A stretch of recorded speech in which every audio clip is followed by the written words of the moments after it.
The rain had washed the city clean that morning, but inside the towering glass building of Valence Corporation, something far dirtier was brewing: arrogance. In the corner of the marble-floored lobby, a quiet janitor pushed his mop, eyes lowered, movements graceful but tired. His name was Adrian Cole, a single father with calloused hands and a secret that no one in that building could have imagined. The executives walked past him like he was invisible, their laughter echoing down the hallways, but that day, that ordinary Tuesday, would become the day the janitor no one respected brought a boardroom full of CEOs to stun silence. If you believe that kindness and second chances can change a life, take a moment to like, comment, share, and subscribe to Midnight Reports. It's your support that helps stories like Adrian's find the people who need them most. Adrian had worked as a janitor at Valence Corporation for 4 years. Every morning, before the first wave of executives arrived, he'd sweep, polish, and mop the same glossy floors while humming under his breath. No one knew he once had a different life, one filled with books, languages, and dreams. But after his wife, Maria, passed away in a car accident, Adrian's world collapsed. He sold everything: his car, his books, even his old laptop, to pay for his daughter's treatment and the debts that swallowed him whole. He took the janitor job not because he lacked skill, but because it was the only one that let him be home when his daughter, Sophie, got out of school. Every night, after tucking Sophie into bed, he'd sit by the window of their small apartment and whisper words in different languages: Spanish, French, Arabic, Mandarin, Russian, and German, the 6 tongues he once taught at the university before life broke his path. Those languages were like memories of a world he used to belong to, a world that now felt unreachable.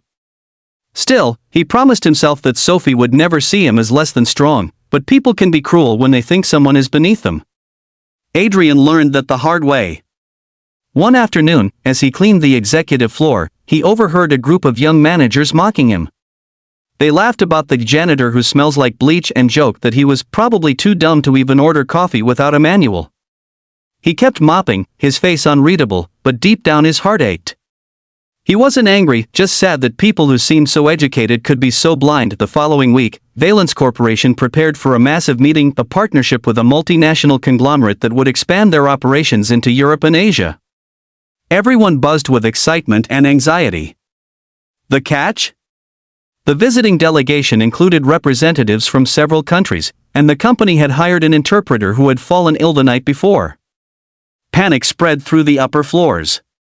The CEO, Mr. Reynolds, was furious, shouting that the deal would fall apart without someone to bridge the language barrier. As fate would have it, Adrian was mopping near the boardroom when chaos erupted. One of the executives, the same one who had mocked him earlier, muttered, "Guess the janitor should try interpreting, he's always listening around." The others laughed. But Adrian didn't. He quietly put down his mop, looked up, and said softly, "If you need someone to interpret, I can help." For a moment, silence fell. Then came the laughter again, louder this time. "You," the executive scoffed. "You can't even spell multinational, buddy. Stick to your mop." But Mr. Reynolds, desperate and pale, looked at Adrian closely. "You can interpret?" he asked cautiously. Adrian nodded. "In which languages?" "6, Adrian replied simply. "English, Spanish, French, Mandarin, Russian, and Arabic." The room fell silent again, but this time, the laughter didn't return. Something in his calm, steady voice made everyone stop. Mr. Reynolds exchanged uncertain glances with his team, then gestured toward the glass doors. "Come in," he said. "If you can really do this, you'll save us all." As the delegation entered, the tension was palpable. The meeting began awkwardly until Adrian stepped forward. His first words in French were flawless, his pronunciation sharp yet elegant. The French representatives blinked in surprise, then smiled warmly. Then came Spanish, then Mandarin, and finally Arabic, each language flowing from his mouth with effortless grace. The executives who had mocked him earlier stared in disbelief. The janitor they ignored every day was now the center of the boardroom, commanding respect from international business leaders. For 2 hours, Adrian translated every conversation, every subtle tone, every cultural nuance. When one executive from Russia made a subtle joke, Adrian interpreted it perfectly, earning a laugh that broke the room's tension. Mr. Reynolds sat speechless, watching as his janitor guided them through what became one of the smoothest and most successful negotiations in the company's history. When the meeting ended, the foreign representatives approached Adrian directly, shaking his hand with genuine gratitude. One of them, a French businesswoman named Madame Lenore, asked with admiration, "Where did you study, Monsieur Cole?" Adrian smiled humbly. "At the University of Cambridge," he said softly. "A long time ago." As the guests left, the room erupted, not in laughter this time, but in stunned applause. Mr. Reynolds stood and said, "Adrian, I don't know how to thank you. You didn't just save this deal, you saved this company." But Adrian didn't stay for the praise. He simply nodded, collected his cleaning cart, and quietly said, "Just doing what I could, sir." The next morning, the story spread like wildfire. Employees whispered in hallways, astonished by the revelation. Those who had mocked him couldn't meet his eyes. Instead of the invisible janitor, people now saw a man who had lived, fallen, and still stood tall. Mr. Reynolds personally called Adrian into his office. He offered him a full-time position in the company's international communications department, along with full benefits and educational support for his daughter. Adrian hesitated, glancing down at his worn hands. "I don't know if I belong here," he said softly. Mr. Reynolds smiled. "You've belonged here longer than most of us.